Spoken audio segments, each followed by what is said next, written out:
Well, so I think the two big issues they're going to be looking at are, one is kind of this First Amendment type argument. You see, because they deal with First Amendment issues all the time. They have strong views about that. And I think that's a way in which they can deal with the case if they choose, which eliminates the need to deal with all the things that that are new to them. I'm Benjamin Wittes, and this is the Lawfare Podcast, December 21st, 2023. In an end-of-the-day ruling on Tuesday, the Colorado Supreme Court struck Donald Trump from the Republican primary ballot on grounds that he was disqualified for the presidency as a result of Section 3 of the 14th Amendment. The decision now appears to be fast-tracked to Supreme Court consideration that could obliterate it or make it apply nationally. Joining me in the virtual jungle studio to go over all the twists and turns are Roger Parloff, Lawfare Senior Editor, and Gerard Magliocca, a professor at the University of Indiana who wrote a key law review article on Section 3 of the 14th Amendment. We talked about the Colorado decision, where it's strong, where it's less strong. We talked about how this is going to land at the Supreme Court, which are the parts the justices are likely to accept and which are the ones they're going to pick apart.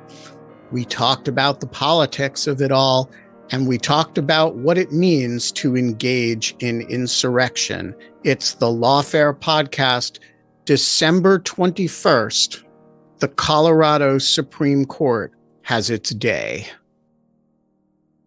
Gerard, I want to start with you, as this whole thing is your fault because you wrote a law review article that you seem to have dreamt up before January 6th, before any of this was going on. You wrote a law review article about the scope of Section 3 of the 14th Amendment, and everything that has happened since is because of that law review article. So walk us through what the Colorado Supreme Court did yesterday and where the kind of acid test of this opinion lies. Well, first, thanks for having me on. It's nice to be on with you. So the court, by a 4-3 vote, ordered that Donald Trump could not appear on the primary ballot for Colorado's Republican primary, which is going to be held in March, I'm sorry. And really, to do that, they had to work through a number of issues. Primarily, kind of first, did state election law allow for a challenge to the qualifications of a presidential candidate for a primary? And the court concluded that state law did permit such a challenge. And then once they'd sort of gotten over that kind of jurisdictional hurdle, they basically more or less endorsed what the trial court had done in the case, which was to say that based on a good deal of fact-finding, that January 6th was an insurrection within the meaning of Section 3 of the 14th Amendment, that Donald Trump engaged in insurrection through incitement and other actions related to what happened at the Capitol, then concluded that the provision applied to the presidency, which is the point on which the trial court had ruled in Trump's favor. I think that the kind of analysis on the presidency and whether the presidency is an office for purposes of Section 3 of the 14th Amendment or the president is an officer, both of those, the discussion of the court was quite detailed. And I think gave a very good account of the position that the whole purpose of the provision would be thwarted if you said that the most powerful official and the most powerful office would be the only one excluded from the disqualification ban. So basically, that was pretty much how it proceeded. State law kind of endorsing aspects of the trial court's factual findings, basically with relation to January 6th, and then the conclusion that the provision applies to the president. All right. So Roger, you have been tracking these cases in various states where they have arisen. For those who are kind of joining this subject late in the game, where does this case fit into the national picture? There have been a bunch of these cases. A bunch of them haven't been serious. Some of them have. So give us, before we dive into what happens next, the sort of the lay of the Section 3 land. Yeah, there's about at least 34, 35 of these suits have been brought in different states. And most of them have been brought by people that aren't lawyers. Some have some legal training, but they aren't lawyers, or they're retired or lawyers, but they're bringing them on their own behalf, and those have not done very well. About 4 or 5 have been brought by what I would say, very, very well prepared teams of lawyers, led by advocacy groups. One is the CREW group, Citizens for Responsibility and Ethics in Washington. And they were the one behind this. And then also Free Speech for People has brought a number. And CREW brought this. CREW also successfully expelled an county commissioner from his office in New Mexico last year. That was Coy Griffin. He had been a participant in January 6th and had been convicted of a misdemeanor. So, but it was clear all along that about 4 or 5 of these were the most serious, and this one had the advantage. Well, there's a very expedited state law procedure for challenging the qualifications of people running for office, and it goes directly. There's a direct appeal from the district court, the trial level court in Denver, in this case, directly to the state Supreme Court. So it was one of the ones that had the best chance. And here we are.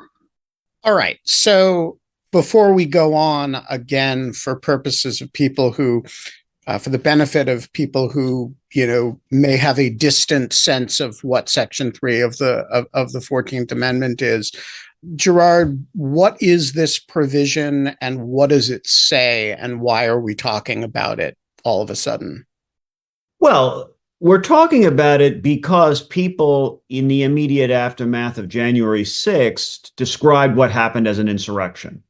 And that word, of course, is featured in the provision of Section 3 of the 14th Amendment. So that was sort of the first sort of trigger for thinking that the provision might apply. Just anybody who read it could have said, oh, well, if there was an insurrection at the Capitol and this provision says that if you participate in an insurrection, you can't serve in office, maybe some people who were participants can't serve in office in the future.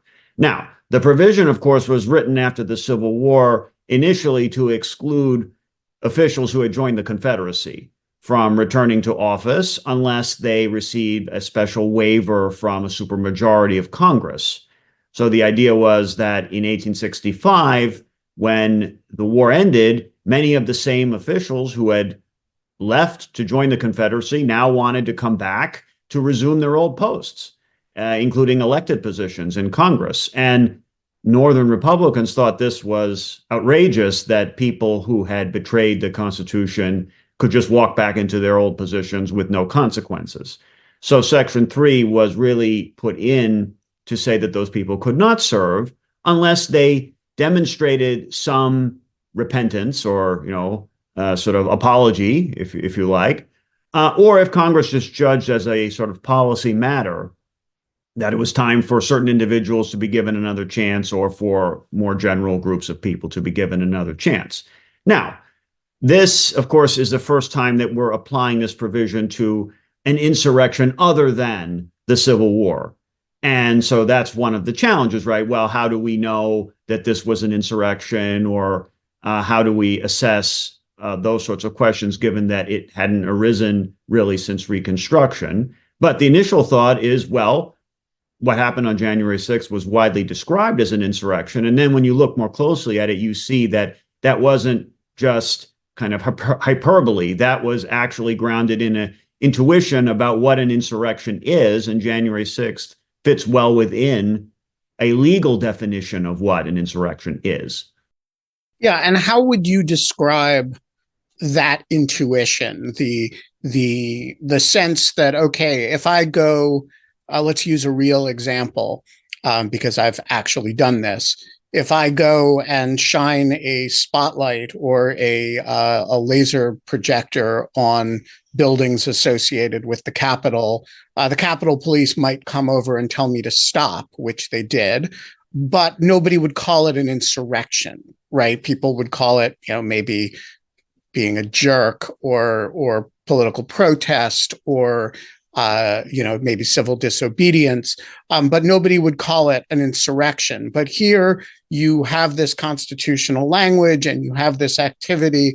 And as you say, we instinctively start using this language to describe it. And then the more you analyze it, the more you say, kind of seems to fit.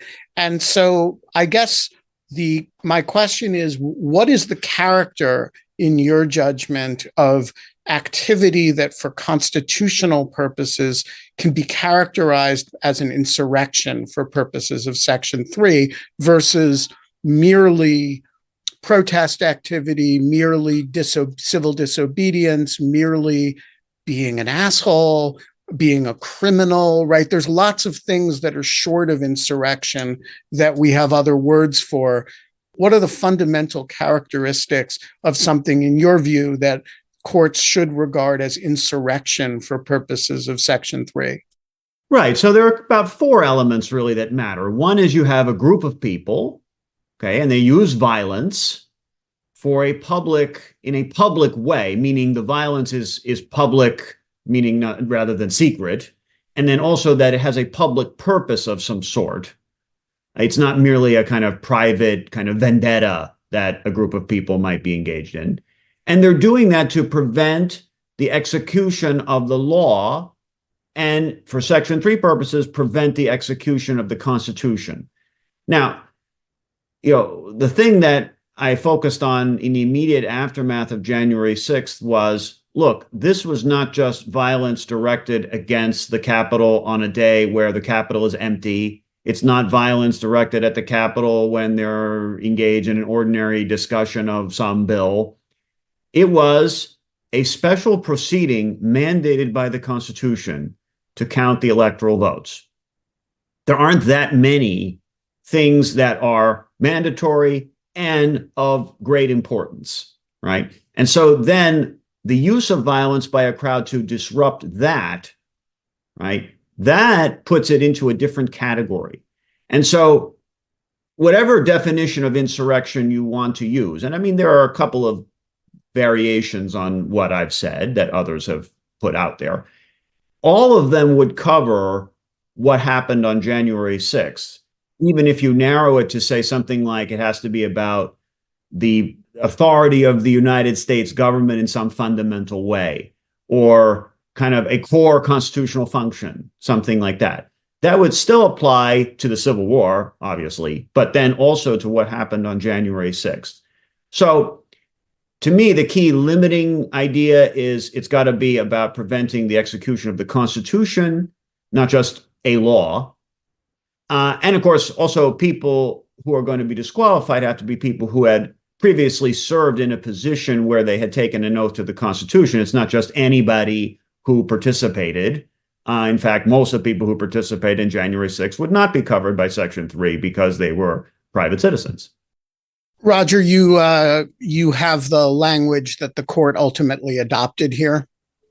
The Supreme Court, Colorado Supreme Court, said that as Gerard was saying, there were certain permutations offered, and they said, rather, it suffices for us to conclude that any definition of insurrection for purposes of Section 3 would encompass a concerted and public use of force or threat of force by a group of people to hinder or prevent the U.S. government from taking the actions necessary to accomplish a peaceful transfer of power in this country. And what they were saying was this was basically the poster child for an insurrection. We don't have to imagine, well, the limiting case would getting together to violate a different law suffice. Here you had something that was pretty obviously fundamental. Right. And so there's some questions in the YouTube comments that I want to bring out here. People are saying, hey, why does this matter? Trump wasn't likely to win Colorado anyway. He's going to be on the ballot everywhere else. And so what does it matter if you strike him from the ballot in Colorado? It just, it just sort of formalizes what we kind of already knew. That actually misses something pretty important. So Roger, walk us through why this question, why the litigation matters, what the significance of Colorado's Supreme Court doing this is. Well, I guess two things. I mean, Trump is not going to leave it out there. He is going to appeal, and that will bring us quickly to the U.S. Supreme Court. And I'd be shocked if they wouldn't take the case. You can't really have a situation where 49 states have one candidate running and then other state or a few states won't let him run. But we also have precedents in this country, and if you let that one stand, and you have the Supreme Court of Colorado, which isn't chopped liver, with this decision out there, this was an insurrection, and you engaged in it, and you're disqualified. Other courts are going to look at that. Other state secretaries of state can look at that. And there's also a complicated concept that I'm not qualified to talk to called collateral estoppel. It's it might even be that some courts would say, well, maybe we're bound by that, so they can't just leave it out there and say, okay, strike Colorado, we'll go for the rest.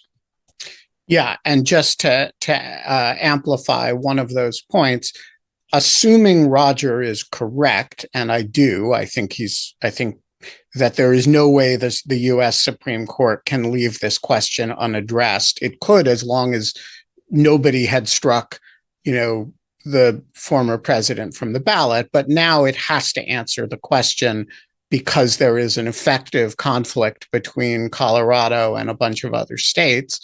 If the Supreme Court were to affirm the Colorado Supreme Court, that would effectively mean that Trump could not appear on the ballot anywhere.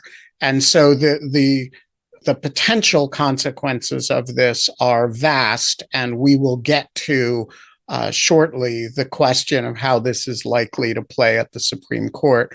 But before we do, I want to go back to a few salient features of this opinion, the first of which relates to a series of points of Colorado state law, because the whole first half or so of the opinion deals with a set of questions of, whether this is properly yet before the Colorado Supreme Court.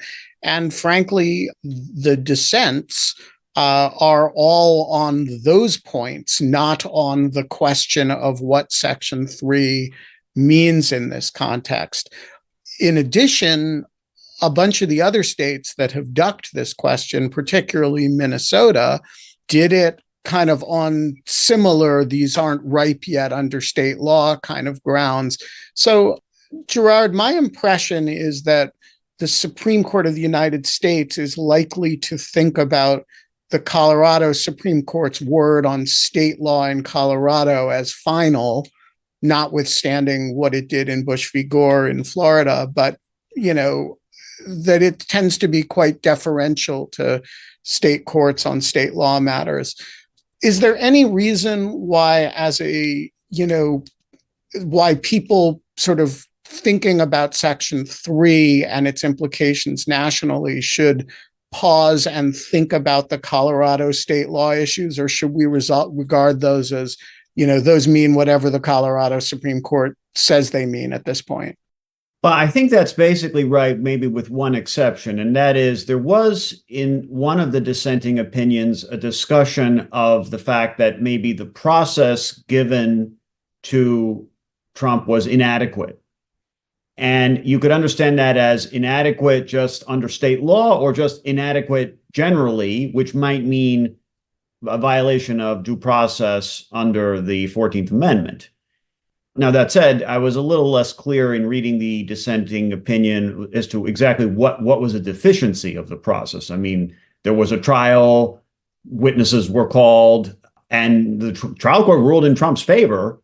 So I'm not sure what more was sort of being sought or really could have been done, other than saying, well, it was all kind of developed on the fly rather than being set out clearly ahead of time as to how such a challenge would be adjudicated. But I'm not sure that's really the test of whether the process is adequate or not. So you could imagine at least some discussion in the Supreme Court about whether the process used at trial was, met some constitutional standard under like a Matthews v. Eldridge kind of balancing test. But I don't know that they're going to be terribly interested in that question. Yeah, it seems to me like when it goes up, as I assume it will, what goes up are the 4 or 5 or 6 questions related to the application of Section 3, which is to say, is it self-executing? Does the presidency count? Does the presidential oath count? Is it an insurrection? And did he engage in it? It seems to present those very cleanly in a way that I'm not quite sure I expected. Yes, I think that's right. And the good news is that this will all be resolved well ahead of the election, right? I mean, if we had not gotten this decision, we could have been bouncing around for months from state to state looking for a state court that would reach the merits, let alone decide the merits against Trump. And there would have been no vehicle for the Supreme Court to get involved, or they could have decided not to get involved. And I think that would have created more and more problems the closer we would have gotten to the election. So now we know it's going to be resolved February, March at the latest, probably, and then we'll know the answer one way or another. It's hard to imagine the Supreme Court finding a way not to decide the merits given the way it's been presented. Yeah. So, Roger, talk us through what happens next. The opinion is stayed through January 4th, right? Which, walk us through the date and timing here. Yes, it's stayed till the 4th, but they went ahead and said that if a petition is filed, and obviously one will be, then they will stay it until that petition is decided. And in fact, that date, January 4th, is important because on January 5th is the date you have to certify the ballots in Colorado. That's 60 days before their primary. And then they went ahead and said further, so if a petition for cert is filed, then the stay will continue and Trump's name will appear on the ballot. Hopefully, the court will go ahead and not consider this moot, which would be a catastrophe. But so then it can be litigated on an expedited schedule. If I could just possibly address one other thing to what you were saying earlier about the state law questions. I mean, I think you're right that it will mainly be the questions that you raised that go up on the federal appeal. But 2 of the 3 dissenting opinions really did lay on pretty thick how unusual it was to have an super expedited proceeding like this on something so important. And there were strong due process overtones. And Judge Carlos Somore, who was the one that basically, he ruled really on what we'll call, and we'll let Gerard discuss this, the sort of the Griffin's case decision, which is the idea that Section 3 isn't self-executing, that Congress needs to enact some method of enforcing it. I think that those arguments may quote from a couple of the dissents, because the judges were really uncomfortable with trying to, one described it as forcing a sort of a square constitutional peg into a round hole, because one, I think Sommore said, in 33 years as a lawyer, I've never seen, a case handled this way. And he wasn't really criticizing the judge or the lawyers who had, done an unbelievable job of accomplishing this and ruling upon this complex question in the time frame they did. But even they had not succeeded in obeying the time frame of the state law, which is you're supposed to rule within 5 days. You're supposed to have a hearing within 5 days and then rule 48 hours later. And that tells you the kind of thing that they're used to adjudicating, which is the guy really 35? Is the guy really a resident? And so I think those other questions will definitely come up in the atmospherics of these other litigation of these other issues that you describe. Yeah, it's a really interesting point. You get these, on the one hand, you have this process that really does seem ill-fitted for a complex fact-finding like this. On the other hand, the consequence of their argument, if you take it is that you're writing a provision of the Constitution out of the Constitution. I mean, they don't propose an alternative mechanism for adjudicating a question like this. It's not like Congress, where you can say, okay, well, Congress has the exclusive authority to decide whether to seat its own members, so that's not an electoral issue. It's but here, like, what they're saying effectively, I think, is that there is no mechanism by which this provision gets enforced. Am I missing something? They're saying that Congress, by failing to enact that mechanism, or by repealing the one that existed shortly after the Civil War, is in effect nixing the whole section. And the majority felt that was a reason for rejecting the notion that the provision is self-executing. The idea that, you mean Congress merely by enacting throws the whole constitutional section out the window? That doesn't make sense. So both sides will refer to this issue. Yes, I just add one point, which is that since the provision says that Congress needs a 2/3 vote in each chamber to give exemptions, it would be odd then to say, oh, but by a majority vote, they can just wipe out the whole thing. Then it makes a hash of the 2/3 requirement. It actually, like, the fact that that there is a 2/3 requirement for exemption sort of answers, in my view, the whole argument about whether it's self-executing or not, in the sense that, most provisions tend to say what Congress's role is. So in Section 5 of the 14th Amendment, it says, hey, Congress can pass legislation to effectuate this, right? Here, there's no such provision. It says Congress can undo it by 2/3 of the vote. It actually does say what Congress's role is. It's just not the role is to relieve it.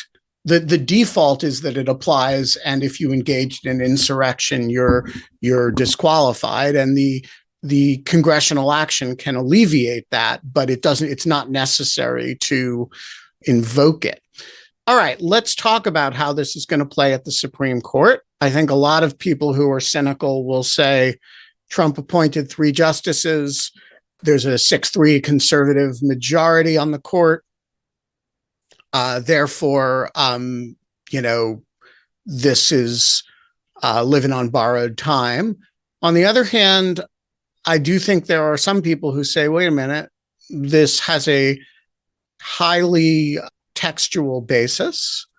It is at least a little bit awkward for justices who purport to be textualists to write out of existence a provision of the Constitution whose meaning is fairly intuitive based on its text.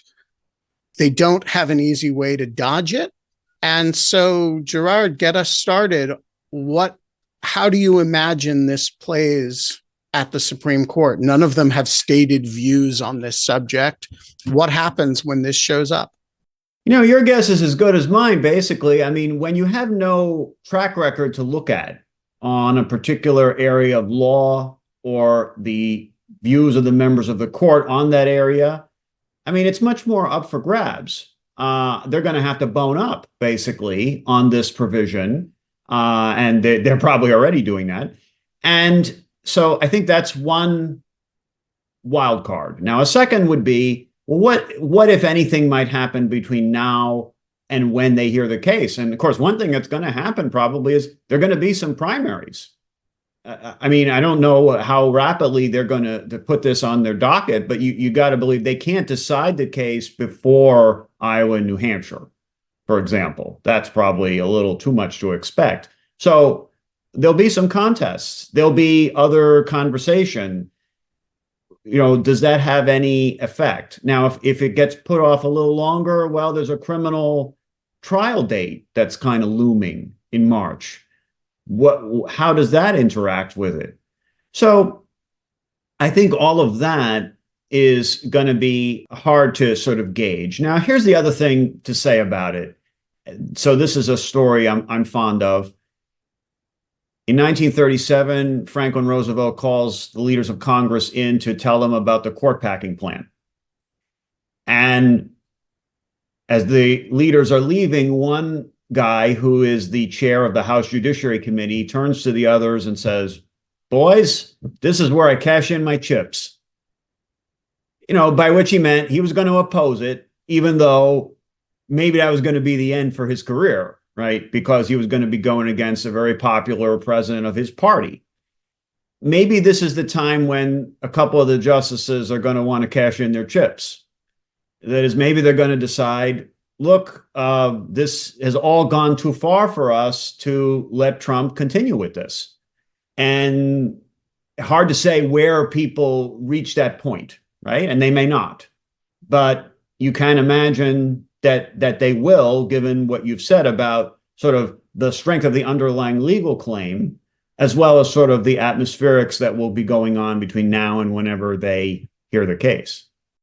Roger, what do you think? Is this one of those situations where we all spin ourselves up because, Bob Mueller or Russia or collusion, and then it kind of spins down? Or is this one of those situations where, it's been a sleeper that we've been aware of for the whole time since January 6th? And, only Gerard Magliocca has been really laser focused on it for, and Roger has written about just about every single one of these cases. And then there have been some, Johnny come latelys from the University of Chicago and other law schools. But I mean, basically, this is an issue that the more time you spend with the text and history, the more, not less, it actually seems to govern this situation. And that will be as true of conservative justices as it is of the law professoriate or any other group of people. Well, obviously, there are a lot of powerful conservatives and Republicans who would be only too happy to see somehow a deus ex machina remove Trump from the formula.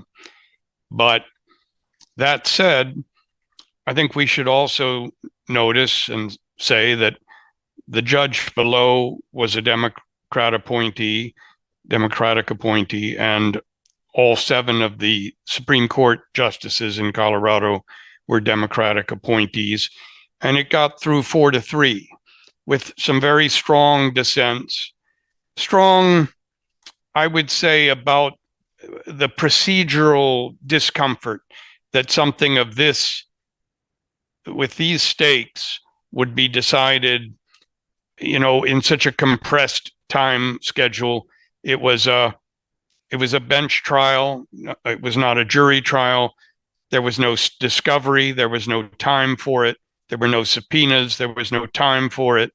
So, it could work the other way. It could be that, some of the Democratic appointees on the Supreme Court will peel off, that maybe this is too much for them, and that the compromise will be to it's not self-executing, even though that doesn't really it's unsatisfying as well. But you do have this 1869 ruling from a Supreme Court Chief Justice not acting as a Supreme Court justice, so to back you up. So I really don't know. But I thought some of those dissenting opinions, although not strong legally, they're strong on the due process issue. They make you uncomfortable. They will make the justices uncomfortable that something of these stakes is being decided so quickly. In fact, if I can just mention, it's the first time I've seen two of the three dissenters talked a lot about something that no expert ever brings up, because there's no precedent for it. It doesn't, you don't need it. But they said, they really would have liked to have had an insurrection-related criminal prosecution first. The Chief Justice Boatwright said, yeah, if he had been convicted of a crime so that he had all of his due process, then I'd be happy to go through this accelerated process. And the second one, Somore, he was saying he thought 18 U.S.C. 2383, the criminal insurrection law, is in effect the only, that is Congress's enforcement mechanism for right now. And that's the only way to enforce Section 3 at the moment. So there were a lot of references to 2383, which, I haven't heard lawyers raising for the most part, but I've heard a lot of non-lawyers. On Twitter, I get a lot of this, but I was surprised to see it being taken seriously. Yeah, I have to say that argument does not move me at all, in the sense that it cannot be that if the Constitution uses the phrase insurrection and then Congress defines insurrection for criminal purposes, that means that word in the Constitution is bounded by what Congress did as a, statutorily defined as a criminal matter. I believe that statute it's not incorporated by reference in the constitutional language, right? I'm confused about that. I thought that statute went back to before Section 3. I thought it was 1862 when the first version of that statute was enacted. The court seems to be mistaken about that, and there's even a typo where I assume it's a typo, where they say it was enacted in 1994.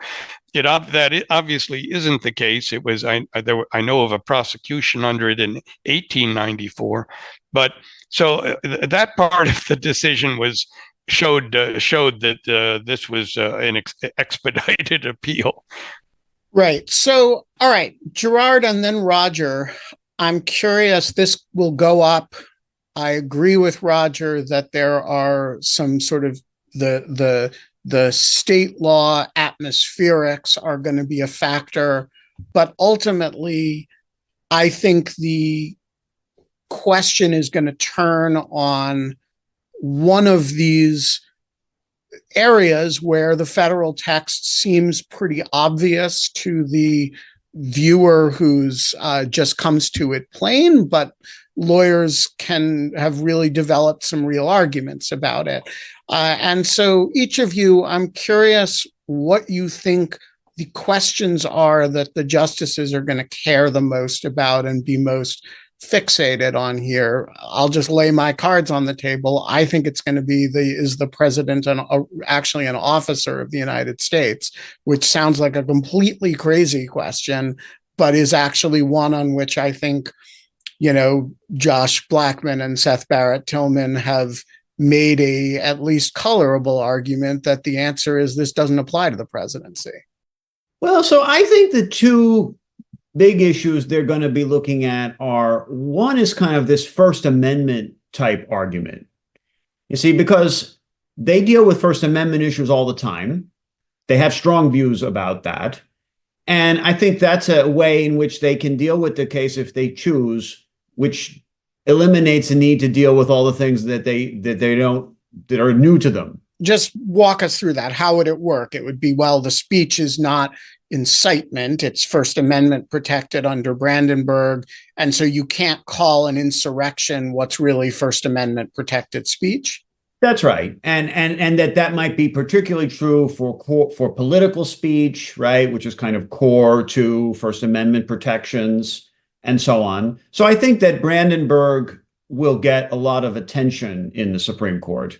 I think the second thing is, I think they will care about this self-executing issue, as Roger said, because, look, the fact is a state court is less inclined probably to say, to agree with the proposition that they can only do something if Congress authorizes them to hear the case. I mean, they're a state court and they have their own prerogatives.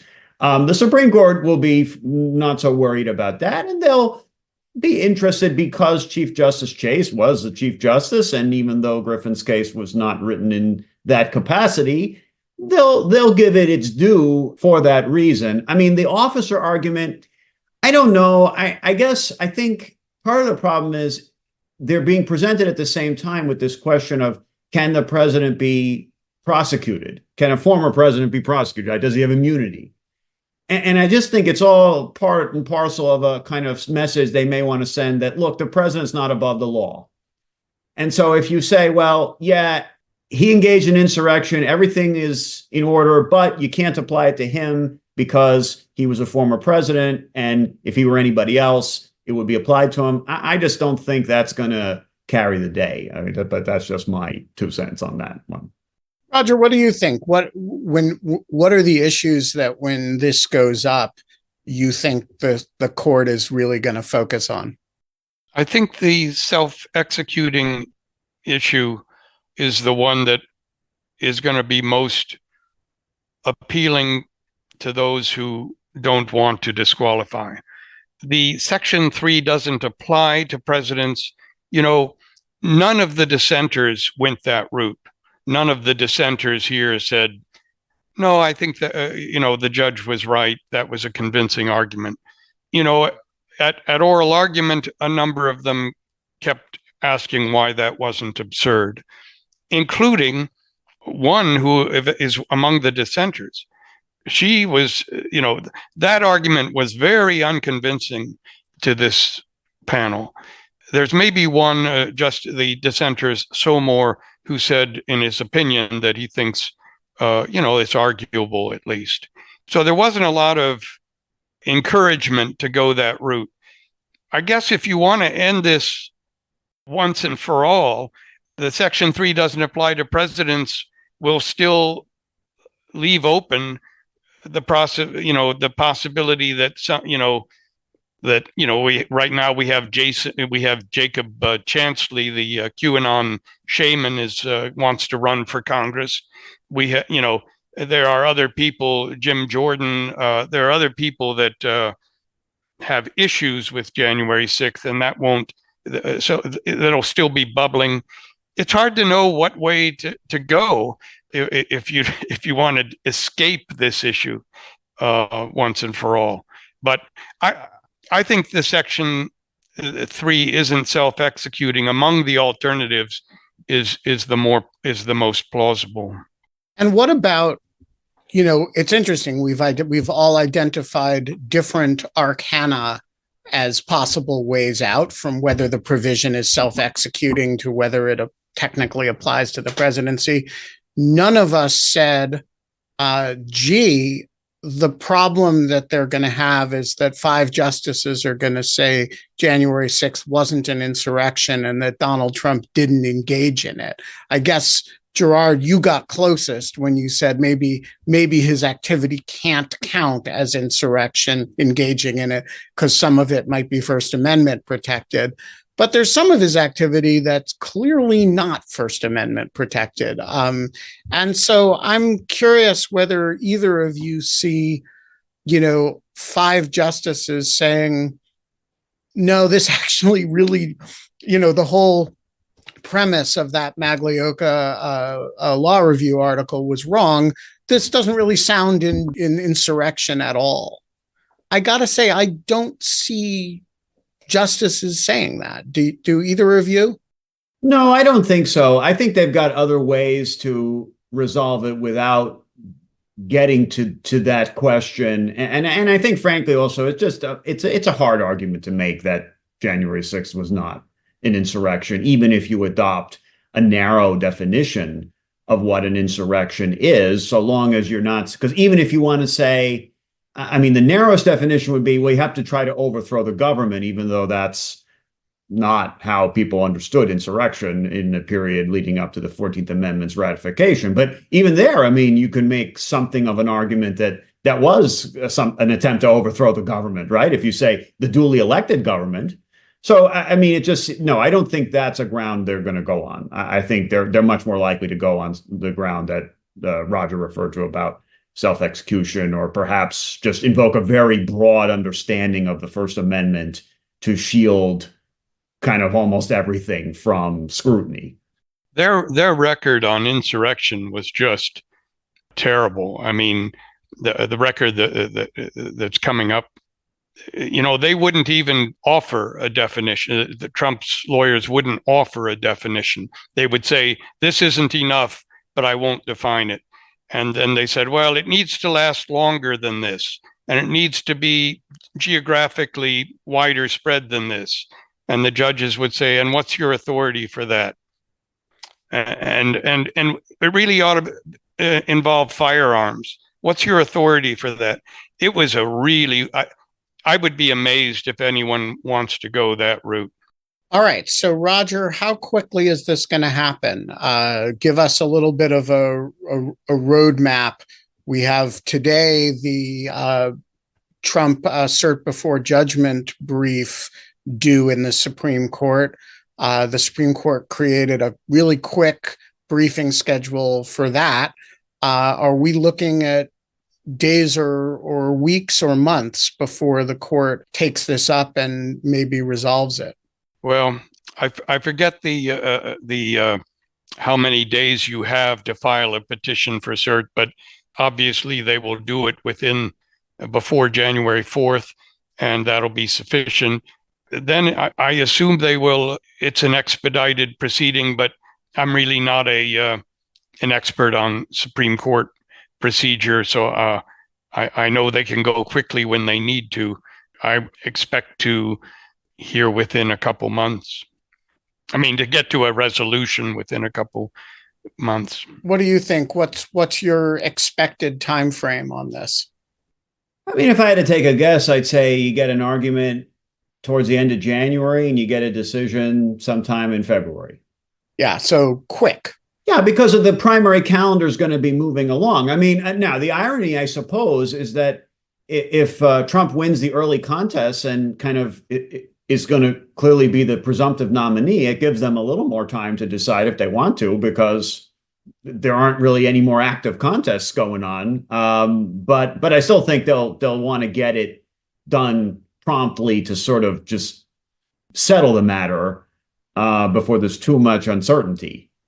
Right. And, obviously the huge winner here in the event of, actual disruption by the Supreme Court is kind of normie Republicans, right? Who, if you create doubt about whether Donald Trump is allowed to be on the ballot, that could be a windfall for the Nikki Haley's of the world or the Ron DeSantis's, that you end up with a nominee that is, much less, tainted by January 6th or untainted by January 6th in a fashion that ironically would be much harder for Joe Biden to run against. We are going to leave it there. Gerard Magliocca joining us from Indiana. Roger Parloff joining us from somewhere in eastern France where the sun has set. Thank you both so much. Thank you. Thank you. The Lawfare podcast is produced in cooperation with the Brookings Institution. Our audio engineer this episode is the great Anna Hickey. Hey, folks. Become a material supporter of Lawfare. It's the end of the year. You've been meaning to all year. You use these services that we provide. You value them, and you should be supporting them, but you just haven't gotten around to it. Well, this is the time. Come into the light. Go to lawfaremedia.org/support and make your presence felt. The Lawfare podcast is edited by Jen Patja Howell. Our music is performed by Sophia Yan. And as always, thanks for listening.